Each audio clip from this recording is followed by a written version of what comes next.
Hello and welcome to the Practical Pistol Podcast, brought to you by Masterpiece Arms. Today with me, my teammate, phenomenal shooter, Greg Clement. Greg, it's great to see you. Good to see you, sir. Awesome. I want to talk a little bit about some changes you've made over the off season to your grip, and also how you were made aware of why you should maybe change your grips by looking at Practiscore. Can you kind of describe that? Yeah, so basically with the off season, we always have the off season, and a lot of guys take breaks and stuff, and I go crazy if I don't touch my gun for a certain amount of time. So my break is I train when I want to, and then don't when I don't want to. But I kind of treated it more like a audit season. So I was like, okay, since I'm in this long period of no major matches, I'm gonna just reevaluate everything I do and see if what I'm doing is right, And so I started looking at a bunch of different things, but basically I went through Practiscore. I was looking at nationals footage. I was comparing my nationals footage with guys that beat me that had their stuff up on YouTube. And Practiscore now, if you have an AMG timer, you can pull up not only the scores, but you can see like all the data, like the split times, the draw times. You can see all that, and then basically I could watch on my computer. I could watch them shoot on YouTube, and I could be sitting there looking at the data on my phone, and I could figure out what times were transitions or splits or etc. And I started seeing where I was losing time to them, and I noticed like on really far targets, so well maybe not really far, but on like partials or 20-yard or further targets, I was starting to lose on split times as well. And generally, split times are like kind of the last place when I try to pick up time because there's just bigger fish to fry that are way less risky than trying to shoot a faster split. But at a certain point, like the splits matter. It's like I remember there was one target where or one stage where all the targets were out there a ways, and I lost like a second and a half to Christian on split times alone. Wow. Over the whole stage, and I was like, damn, I need to do something different. So really, that's going to be one of two things: either his grip is better and his dots return to the alpha sooner, or he's just taking less time to process that his dots in the alpha before he sends the shot. Really, it's probably a combination of the two. But I started texting around to people that were better than me, and Hetherington and Edens had me try the 20 alpha drill that they do, and that's got strict, I don't remember off the top of my head, but it's got a time requirement, and it has to be all alpha. Mm-hmm. And I could either meet the time requirement or hit all alpha. I couldn't do both. And so Hetherington was like, well, you need to work on your grip sucks. I was like, okay, my grip sucks, time to dive into this. And so I started playing with it and shot a lot of doubles at like 25, and I kind of picked. So I wasn't, obviously, with switching my grip, I wasn't consistent any one new way, Okay. But I kind of picked the method that gave me the highest performance, even if it might have been a fluke, and I went with it because he said basically it would take me about 6,000 rounds or something to know if it was actually working. Because you have to have enough time to learn it and get consistent with it, and then you got to reevaluate again. So basically, I used to grip the gun because I was going off the principle higher on the gun's better, and so to get my hand even higher on the gun, I would put my support hand up here and float this. My cat's about to make it. Up there. That's okay. Special guest appearance. Hey, kitty. Appearance of my wife's cat. Sometimes I claim it, but most of the time it's hers. So, I'd float my hand way up here so I could get my palm higher on the gun, and it looked kind of goofy because this finger was chilling on the trigger guard. A finger on the trigger guard isn't a problem unless it pulls with your other one, and then you get a lot of leftward. But yes, sympathetic. As long as you keep them isolated, it's not a big deal. But I ended up switching to your more traditional grip, like so. And really, what I found was here, even though I was higher, when I would add a lot of support hand pressure, I would start to slide across the gun. Yes. Meanwhile, here, if I add a lot of support hand pressure, I don't go anywhere because the meat of my palm is starting to get behind this corner of the pistol. Um, Yes. so Makes really, it total just sense. felt like I was underutilizing my palm, basically, and so now I'm using it more. Beautiful. So, like we could, if we looked at the grip, you were sort of in between. There's the finger forward, which is Jerry Barnhart, Eric Graffel, Aaron Edens. Those are examples of great shooters who use it. There's a conventional where your index finger is underneath the trigger guard, and then you were sort of somewhere in between there. Yeah, I couldn't. I tried the like full finger forward thing, but I Yes. ran into this problem. Yes. I couldn't get into the trigger guard, and Yeah. so I had Absolutely. I kind of made a compromise and was floating between. But yeah, now I'm finding more success here. I need to circle back and play with it and see if I need to make any more adjustments. But so far in recent training sessions, I've been shooting more alphas faster at 20 plus yard targets. So Well, that's a win-win. And yeah, Greg, yeah, a major takeaway here is that you were analyzing the data that's available on Practiscore because the AMG Commander is like uploading those splits, and you're referencing their videos. yep, For example, if you're watching Christian Seiler and you're like comparing, and then you look and you're like, well, on T2, I'm just pulling these numbers out. He was a 20 and you were a 25, for example. yep, And you added that up. And some of these stages, you're like, all of these shot splits between 1 and 2 on a target have added up to maybe even a second cumulative. I need to get on this. I need to change something. yeah, And I think it was the right answer looking at the grip. The 20 alpha drill is a great drill. It's 4 strings of 5 rounds. At typically the way we set that up initially, Max and I in the AMU was at 25 yards with a 3.5 second par time. That was on an IPSC target when we came up with that. That is a difficult drill, and it's meant to be difficult. Like your grip has to be pretty well dialed. Is A lot of people will be struggle to clean that drill. So I'm glad you got that, and I'll tell you, you're talking to great people too. Jacob Hetherington, Aaron Edens. I think what Jacob said is you got to give that new grip some experience, some rounds to really give it a good test. I like that. yeah. Yeah, that makes sense. Um, I just think it's really cool that like how you discovered this. It's a self discovery based upon the resources that you have online. Like I remember back in the day, like I dreamed of knowing I can remember like just coming up and looking at the top pros winning and being like, where are they beating me? What time? Nobody was really teaching back then, and certainly there wasn't YouTube and all this stuff. So it was like, I thought like maybe I should take my timer. If I go to a major match, I'll take the buzzer out of my timer and then hit it and then try to get their splits, and then I'll wear it when I'm, just looking for any ways to like grab those splits and learn where they're beating me. So I think it's really fascinating that you figured that out, and that's available to all of us now. Obviously, you just have to look. Anytime they're And using that AMG timer, man. yes, boy, that is just so cool. Um, Yeah, that's great. So you made that change in the grip, and you are reaping the benefits of it. You're seeing a faster split and more consistently A's. Yep. So that was a win-win. Yes, sir. Big Yeah, time. I definitely Yeah. think so. Yeah, I might. Yeah. There might be more to gain from changing pressures up or something, but that's all for future discovery.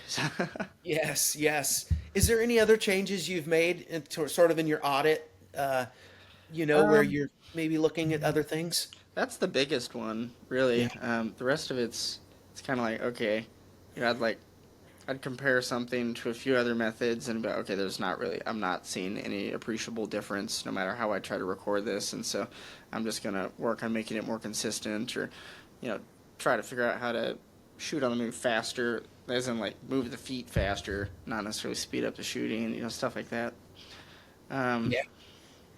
really been trying to keep my levels the same so my shoulders aren't Okay. bebopping up and down as I go around. Nice. That's been a big one. Mainly just the other big one, now that I think about it, is trying to shoot sooner. Uh, just really thinking about shoot sooner on entries. Nice. Trying to time entries where we have multiple targets a bit better so that I'm utilizing those targets available to me, stuff like that. Boy, that's good stuff. I think from what I know, you're on the right track. So Thank you. that's really great. You know, I always enjoy getting to talk to you, and you know we bring up certain subjects and parts of the game and sort of like dissect them together and try to figure out. And I really like that. Like, I don't think you should ever think. I think when you think you've got it all figured out, you've got a lot to learn.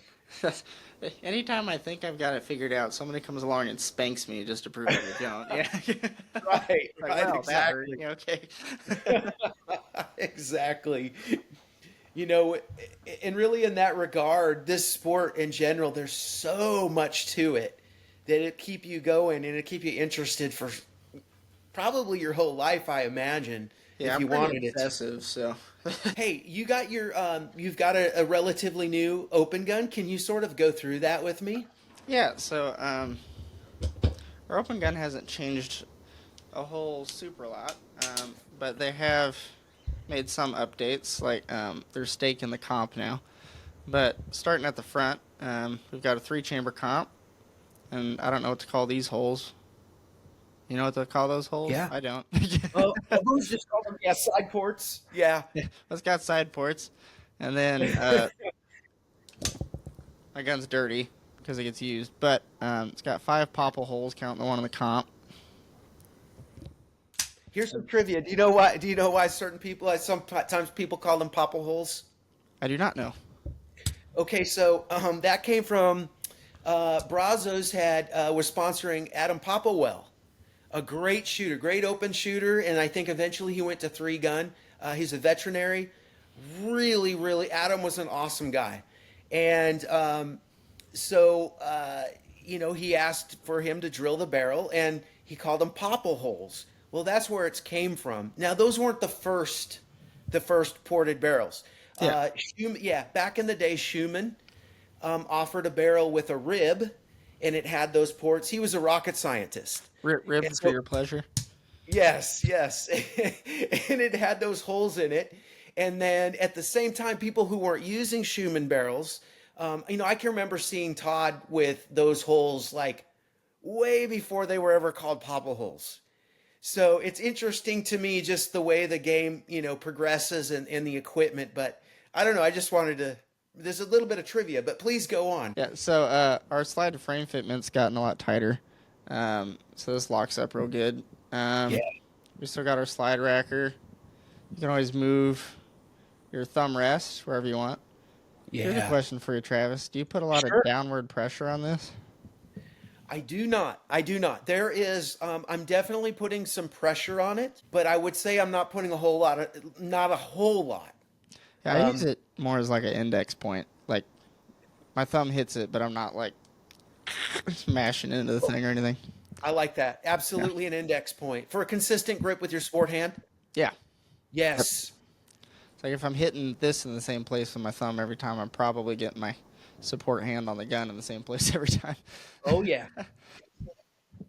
Let's see. The one thing that I don't have that our newest guns do is we're now making safeties in house. I'm still using the double tap safeties.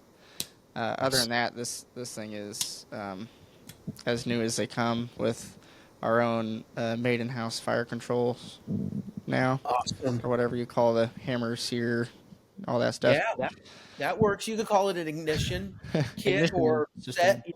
I run the medium trigger. I know a lot of our teammates have been going to the shorts. I'm always tempted to try the shorts, and then I can never talk myself into it because I've got time on the mediums. Understood. Totally. Yeah. Hey, there's a lot of value in using what you're used to. Right. Yeah. Yes. I'm willing to change a lot of things, like my grip, but apparently I'm not willing to change the change the trigger. Actually, good point. Good point. Um, I get you. Then I'm running our S2 grip. I think the S3 is too aggressive. It makes me bleed. Probably one of my favorite things about our grips is it's got those auto rotate cuts in here, and so your mag Yes. doesn't bind up on you. Like you can come at it pretty sideways and it'll still rotate around and get in there. So it doesn't bind up on me when I'm a bad reloader. It doesn't punish me for being wrong.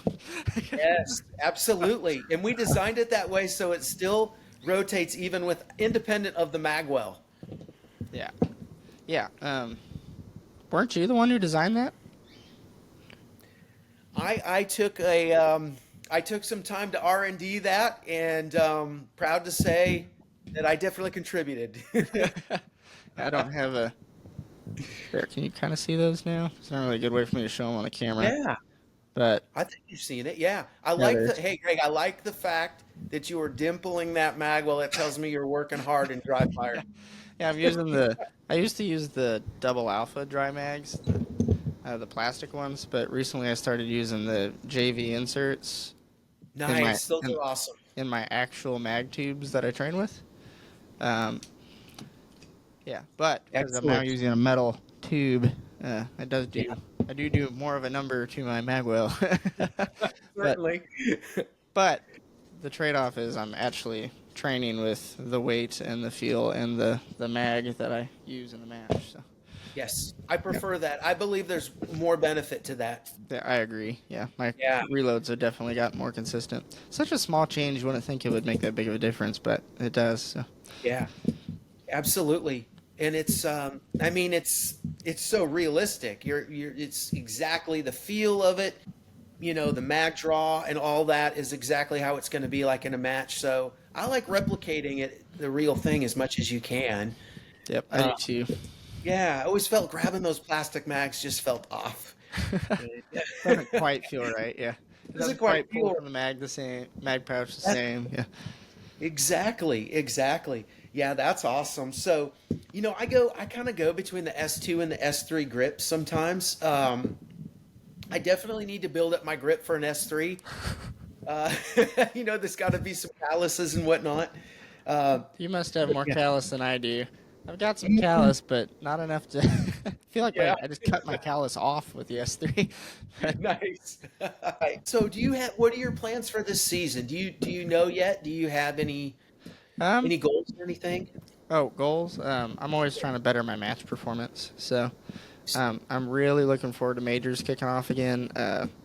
My consistency's been going up, looking at my local matches, but it's hard to know without guys there like measure myself off of. I'm like, okay, is my consistency going up because I'm figuring it out, or is it going up because I'm kind of letting off the gas pedal a little bit, you know? So, Good looking point. forward to racing with the top dogs again and getting my butt whipped a few more times and seeing what I I can learn like from it. So, I think you make a great point there. Sometimes in club matches we can lay back, and certainly it looks like the consistency is improving. But if you're not in the same amount of throttle, how yeah, realistic is it, right? Because you're not going to lay back when you go to a major as much, maybe. But right. so I think that's good. You're keeping tabs of that, and I'm looking forward to see how it goes. You're using a new grip technique. So I think it's gonna be a great year. And it looks like your open gun is ready to go. Are you going to primarily shoot open then? Yep, I'm pretty much switching full time to open. So I used to do a lot of switching between open and LO, and the guys have talked me into being a one-trick pony. So I'm gonna go that way and see what happens. Excellent. There's nothing wrong with that. Open is pretty awesome, isn't Yeah, it? the only downside is hand loading all the ammo. Yes, good point. the, Very the true. LO gun, you can go grab some stuff off the shelf and get a good session Absolutely. in. That is a great point. Yeah. There's something that's really nice about that. Yep. Other than that, though, Yeah. open is, I mean, it's louder, it's faster. It's Greg, this was great. You taught me some great stuff about everything. It was awesome. So I appreciate your time, my friend. I'm going to let you get back to it. I know you might be going out to the range if the weather clears up today, and you've got some good stuff to work on. So I want to let you get back at it, and thank your wife for letting me borrow you here. Of course, yeah. she's probably thankful for the slowdown. Yeah, not having to run around Yeah. for a few hours. Yeah, There you go. I like it. Yeah, a little bit of a break, huh? yeah. All right. Thanks, Greg. Appreciate it. Thanks. Guys, thank you for tuning in. For more information, head on over to masterpiecearms.com, and we'll see you soon.